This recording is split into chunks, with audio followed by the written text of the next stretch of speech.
कोई भी बेटी अपनी इज्जत को ऐसे थोड़ा उछालेगी, उसके साथ कुछ हुआ होगा तभी तो उसने इल्जाम लगाए। तो अगर वो दोषी है तो उसको बिल्कुल तुरंत पद से हटाना चाहिए और कड़ी से कड़ी सजा देनी चाहिए। मतलब एक आदमी को 12 साल हो गए एक ही पोस्ट पे, ये कोई घर का राज तो है नहीं कि 12 साल एक ही बंदा रहेगा। जब 12 साल वो वहाँ रहेगा तो भ्रष्टाचार तो होगा। ये खिलाड़ी वो हैं जिन्होंने विश्व में हमारी कीर्ति को उठाया है। इनके साथ जो आज व्यवहार किया जा रहा है, एक कमेटी तक नहीं बनाई जा रही। जो भी आरोप हमारी बहन बेटियों ने लगाए उनकी जांच होनी चाहिए, बिल्कुल नए सिरे से जांच होनी चाहिए।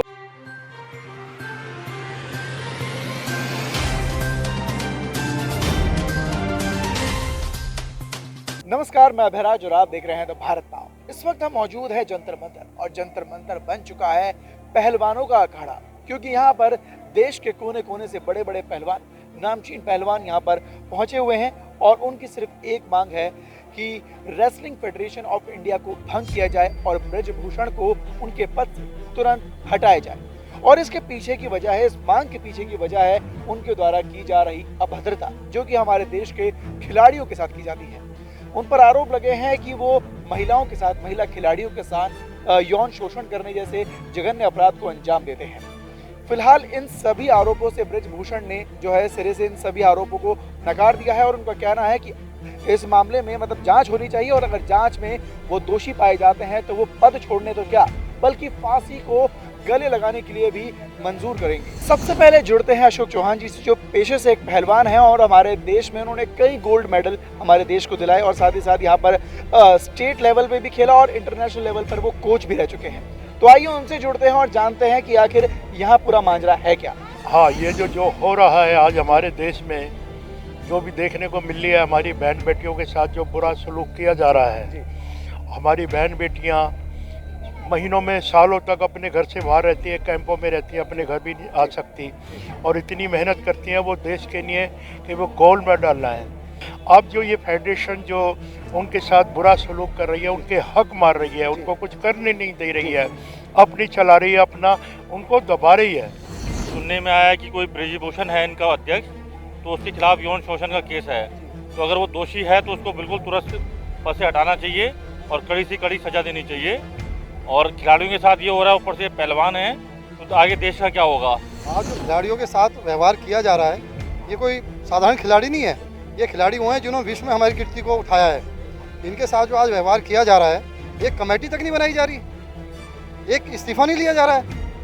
लेकिन ब्रजभूषण ने भी कहा है कि जिनके खिलाफ ये प्रदर्शन चल रहा है, उनका कहना है कि जो भी आरोप लगाए जा रहे हैं वो सभी झूठ हैं। इस मामले में जांच हो, जांच होने के बाद जो भी निष्कर्ष निकल कर आएगा, अगर वो दोषी पाए जाते हैं तो वो इस्तीफा तो क्या मतलब फांसी की भी सजा कबूलने को तैयार है। दोषी तो टैनी जी कह रहे थे कि अगर मेरा बेटा दोषी पाया गया तो मैं इस्तीफा दे दूंगा। दे दिया क्या? ये फांसी खाने की बात कर रहे हैं। वो तो इस्तीफा देने की बात कर रहे थे कि इस्तीफा नहीं दिया गया, सरकार से लिया नहीं गया, सबकी आंखों के सामने किसानों को कुचल दिया गया, हमारी आपकी सबकी आंखों के सामने कुचल दिया गया। क्या इस्तीफा दे दिया टैनी ने? नहीं दिया। वो कह रहा था मेरा बेटा अगर दोषी हो गया तो मैं इस्तीफा दूंगा। खूब दोषी है, जमानत भी नहीं हो रही है, सबके सामने है। महिलाएं इस प्रदर्शन में शामिल होने नहीं आई, उसको लेकर के। अरे यार, वो प्रदर्शन नहीं है अभी, ये नेताओं का प्रदर्शन नहीं है, बेचारी बहन बेटी खिलाड़ियों का वो है अपना। ये कोई प्रदर्शन थोड़ी, वो क्यों आएगी महिला? हाँ, अगर ये ना समाज होनी प्रदर्शन, यहाँ दिल्ली में जगह ना मिलेगी पावर टेकने की। इतने जागरूक वो लोग चिड़े हुए इनसे। तो महिलाओं की आज जब बात हुई है, महिलाओं के उत्पीड़न की बात हुई है, तो हरियाणा की बेटियां यहाँ पर नहीं है, हरियाणा की महिला यहाँ पर नहीं है। नहीं, हरियाणा की बेटियाँ भी इधर ही है, एक अंदर हरियाणा की बेटियाँ भी है। अभी तो पूरे देश की बेटियाँ भी यहाँ आएगी, पूरी खाप पंचायत भी आएगी। ये जंतर मंतर छोटा पड़ जाएगा। कल जो है, कल पता नहीं परसों की बात है, जो दिल्ली अध्यक्ष हैं स्वाति मालीवाल, जब उन्हीं के साथ ऐसा हो जाता है और उस पर उन्होंने कंप्लेंट भी करी है और वो एक मिनट हटती नहीं वहाँ से, तो उनके साथ भी अंजलि जैसा अंजलि का व्यवहार हुआ वैसे ही उनके साथ होता। जब जो मतलब आम पब्लिक के साथ तो पता नहीं क्या बीतती होगी। अभी खिलाड़ी है जिन्होंने देश का नाम रोशन करा है, जिस बच्ची ने देश का नाम रोशन करा है, ये तो ऐसी हैं जो दब जाती हैं बेचारी, बोलती नहीं है। जब से मोदी सरकार बैठी है ना, मैं बोल रहा हूँ खिलाफ उनके, जब से बीजेपी सरकार और संघ के अंडर में आई है, जब से इस दिल्ली का और पूरे हिंदुस्तान का बेड़ा गर्क होगा। मतलब एक आदमी को 12 साल हो गए एक ही पोस्ट पे, ये कोई घर का राज तो है नहीं कि 12 साल एक ही बंदा रहेगा। जब 12 साल वो वहाँ रहेगा तो भ्रष्टाचार तो होगा और वो अपनी मनमानी भी करेगा, तानाशाही भी करेगा। और मैं तो यही कहना चाहूँगा कि ये तो एक इंटरनेशनल प्लेयर है, हम एक आम आदमी है। मेरी 6 साल की बच्ची है, मैं भी उसे चाह रहा था कि मैं स्पोर्ट्स में कराऊं, लेकिन जब ये चीज़ें सामने आई तो हमारा तो मतलब एक संतुलन विश्वास ही उठ गया, संतुलन बिगड़ गया कि ऐसा भी कुछ होता है। तो आगे हम अपने बच्चों को कैसे एक स्पोर्ट्समैन बना सकते हैं, जबकि एक स्पोर्ट्समैन बनाने के लिए काफ़ी कुछ करना पड़ता है, ज़मीनें बेचनी पड़ती हैं, अपना उसके साथ 2 बंदे भी चाहिए होते हैं मेहनत करने के लिए, तो काफ़ी कुछ करना पड़ता है। तो मैं तो सरकार से ये गुजारिश करूँगा कि उनको बर्खास्तगी से काम नहीं चलेगा, उनको सख्त से सख्त सज़ा होनी चाहिए। तो इस प्रदर्शन स्थल पर सिर्फ पहलवान ही नहीं बल्कि पहलवानों के परिवार से जुड़े लोग भी, उनके चाचा, ताऊ और पिताजी भी यहाँ पर मौजूद हैं। आइए जुड़ते हैं उनसे और उनसे जानते हैं कि इस प्रदर्शन को लेकर उनकी क्या राय है और वो क्या चाहते हैं कि जो उनकी बेटियों के साथ यहाँ पर हो रहा है, जो मतलब फेडरेशन के लगातार आरोप लग रहे हैं, उस पर उनकी क्या राय है और किस तरह की सजा की मांग वो प्रशासन से और सरकार से करते हैं। तो मैं आपसे बताना चाहता हूँ, जो भी आरोप हमारी बहन बेटियों ने लगाए उनकी जाँच होनी चाहिए, बिल्कुल नए सिरे से जाँच होनी चाहिए और इसमें मुकदमा दर्ज होना चाहिए।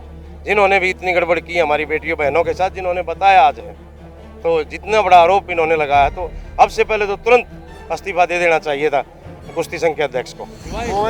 कोई भी बेटी अपनी इज्जत को ऐसे थोड़ा उछालेगी, उसके साथ कुछ हुआ होगा तभी तो उसने इल्ज़ाम लगाए, नहीं तो अब पानी सर से गुजर चुके हैं जब इल्ज़ाम लगाए, नहीं तो सहती रही वो।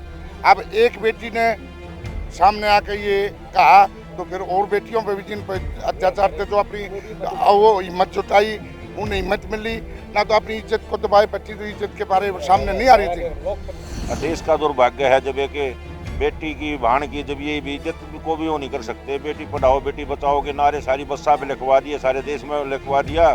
प्रधानमंत्री स्टेज पर पहले बेटी पढ़ाओ बेटी बचाओ के नारे लगाता है। तो आइए अब जुड़ते हैं किसान यूनियन से जुड़े मुकेश खरब जी से और उनसे जानते हैं कि पहलवानों के इस आंदोलन पर, इस प्रदर्शन पर उनका क्या कहना है। जी सर। प्रदर्शन का ये तो पूरा देश देख रहा है। मतलब आज हमारे जो सेलिब्रिटी हैं, जो हमारे प्लेयर हैं, ओलंपियन हैं, एशियन चैंपियन है, वर्ल्ड की जो क्रीम है, एक पहलवान बनाने के लिए पूरा घर फूकना पड़ता है, ऐसे पहलवान नहीं बनता।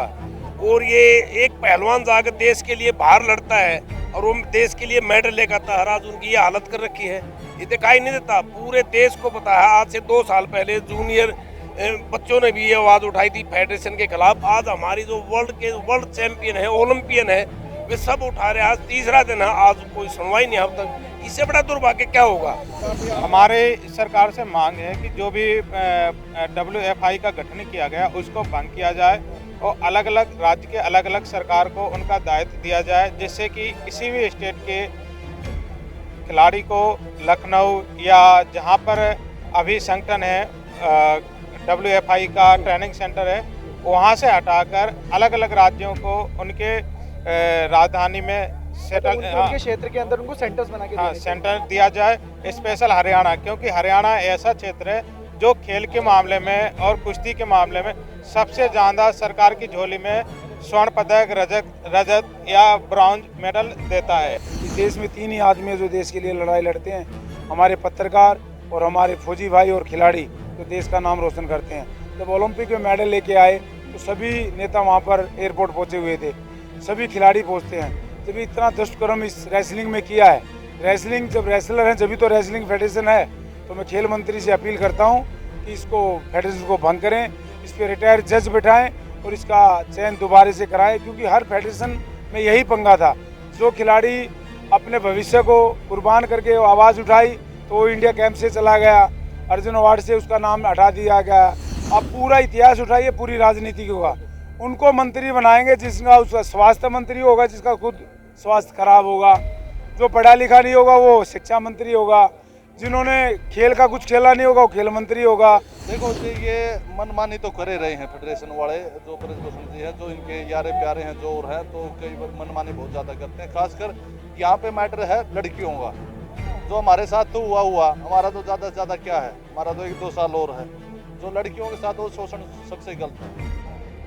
तो जैसा कि आपने सुना, हमने कई पहलवानों से भी बात की, आम लोगों से बात की और साथ ही साथ वकालत से जुड़े कुछ लोगों को भी हमने उनसे भी सवाल जवाब किए कि आखिर इस मामले में किस तरह से जो हर पहलुओं पर हमने सवाल जवाब किए, जो कि आपने हमारे इस वीडियो में देखा होगा। फिलहाल के लिए इस वीडियो में सिर्फ इतना ही, लेकिन जो भी अपडेट होगा हम आप तक यूं ही लाते रहेंगे। और इस वीडियो को अगर आपको पसंद आई हो तो इस वीडियो को शेयर करना ना भूलें, लाइक करना ना भूलें, और साथ ही साथ हमारे चैनल को सब्सक्राइब करना ना भूलें। इस वीडियो में फिलहाल के लिए सिर्फ इतना ही। मैं अभिराज, कैमरामैन आशु के साथ, भारत नाउ, दिल्ली।